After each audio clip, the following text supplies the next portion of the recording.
Ja. Okay, ek stel myself graag voor. Ek is Francis, ek is Wynand se vrou. En iemand het net al gedink Wynand is my pa.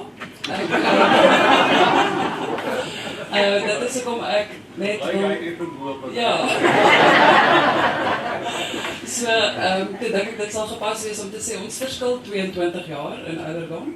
En daar sit ons twee kinders, Emie en Bea, by die boeketafel. So, dit is ons as 'n gesin. Ons bly nou vir 3 jaar in Appington. Ons het voorheen in Glentana gebly, heerlik teen die see, daar naby George. Die kinders was daar in die skool en ons was baie gelukkig daar. En toe het ons lewe 'n nuwe rigting ingeslaan, toe ons 3 jaar gelede Appington toe getrek het, om deel te raak van die Noordplan inisiatief. So, dit is die agtergrond waarmee ek vanoggend wil begin.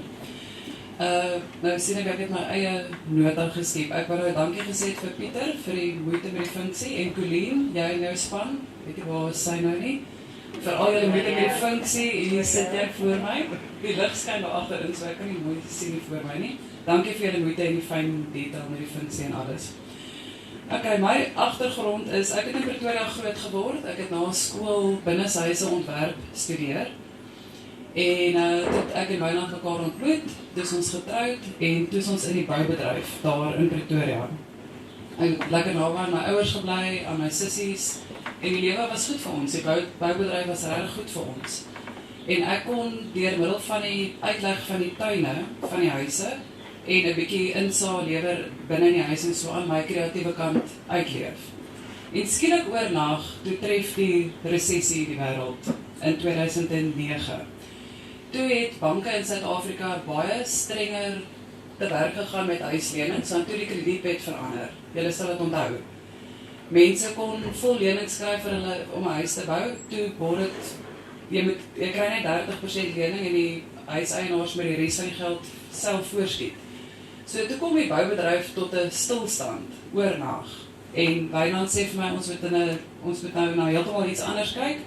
En so kom dit toe dat ons toe na Kongo toe gaan. Ek het van die eerste dag af vir hom gesê, ek wil nie gaan nie, ek sien nie kans vir die Kongo nie. Ek is 'n stadsmens. Hy het ook van die eerste dag af wat hy my leer ken het ek vir hom gesê, ek hou nie van kamp nie. En toe gaan ons Afrika toe, donker Afrika, en toe gaan kamp ons om te boer. Dis presies die teenoorgestelde van wat ek is. Ek's 'n stadsmens, ek bly op 'n plaas. Ek het hom gesê, ek hou nie van kamp nie, nou bly ons in tente. Nou soos my buurvrou in die Kongo gesê het, aan die Trudy, sy het altyd gesê, die Here het 'n goeie sin vir humor. As jy sê, net nie dit hier, dan sorg hy dat dit oor jou pad kom.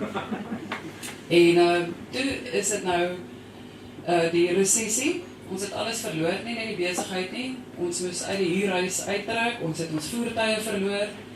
En vir elke ding wat ek gesê het, net nie dit nie, dan het dit gebeur. Toe ons sê, ons wil net nie uit die huis uittrek en by my maale in die huis intrek, omdat ons nou finansiëel onderdeel is nie. Toe gebeur dit, net nie dit nie, toe gebeur dit. Toe sê ons volgende, die mooi kar wat ons ry, wil ons toch net nie verloor nie. Volgende ding wat gebeur het, die bank van die kar terug. So, hoe meer jy aan iets probeer vastklou, hoe seerder kry jy eintlik. Dit is wat ek in daai tydperk geleer het, is om net te laat gaan.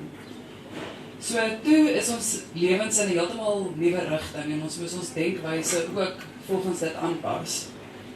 Ons het in die Kongo aangekom, ons het in tente gebly, ons was uitgelewer aan verskriklike slegte paaie, dit is gevaarlike paaie, dit is nie net sleg en onaangenaam om dit te ry nie, dit is lewensgevaarlik.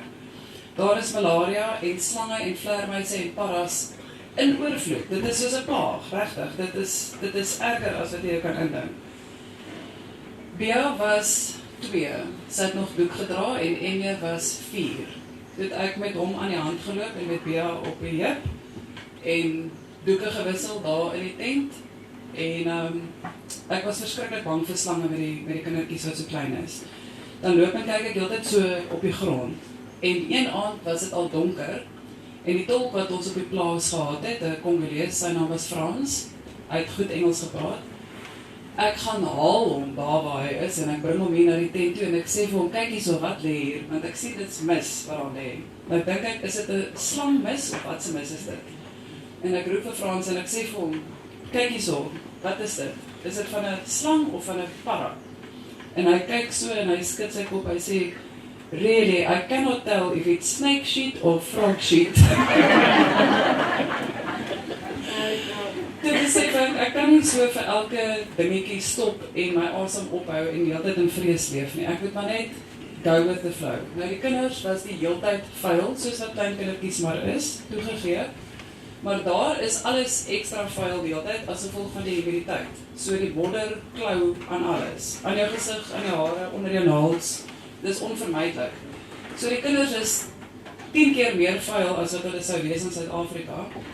Dan het hulle sulke sirkeltjies in hulle neusgate van die stof en die om hulle kele en agter hulle ore en oral is hulle net vuil.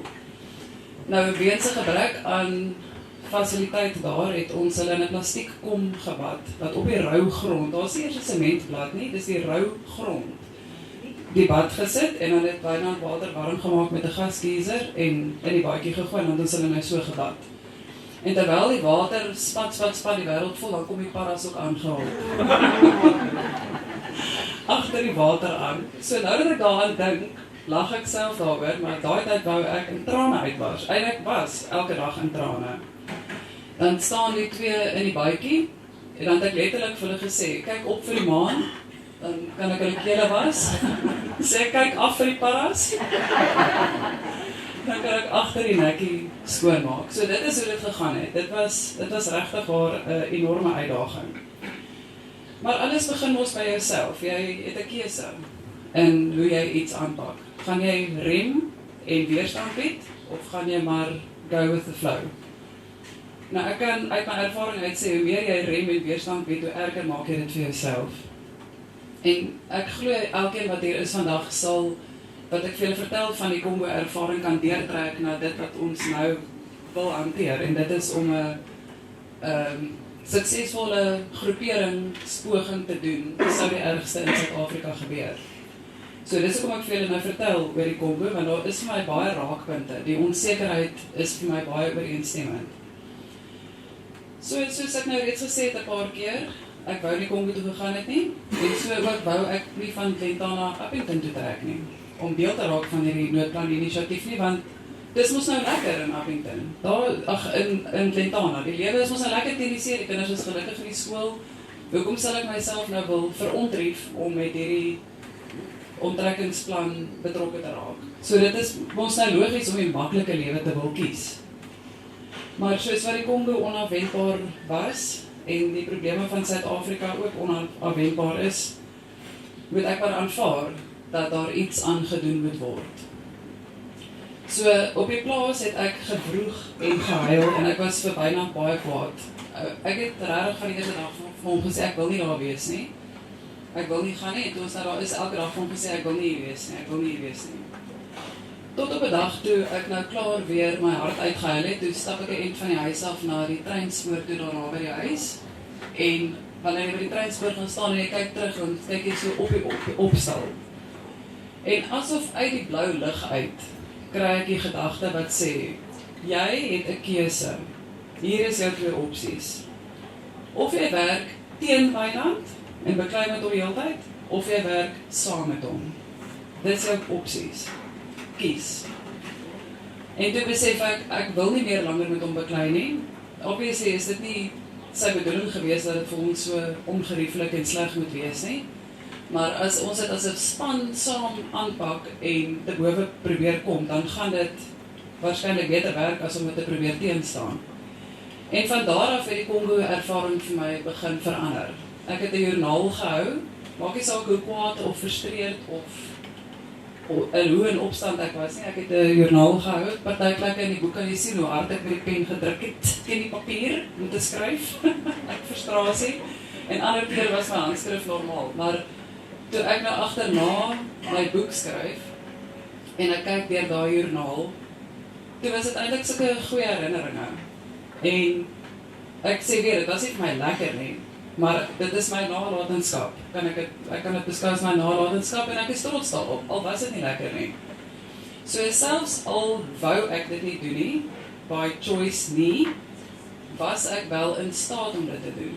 So ons voel dalk ons wil nie weet van die probleme in Suid-Afrika en die oplossing is mos nou 'n ongerieflike ding om te doen. Net omdat jy dit nie wil doen nie, beteken nie jy kan dit nie doen nie. Jy kan. Dankie.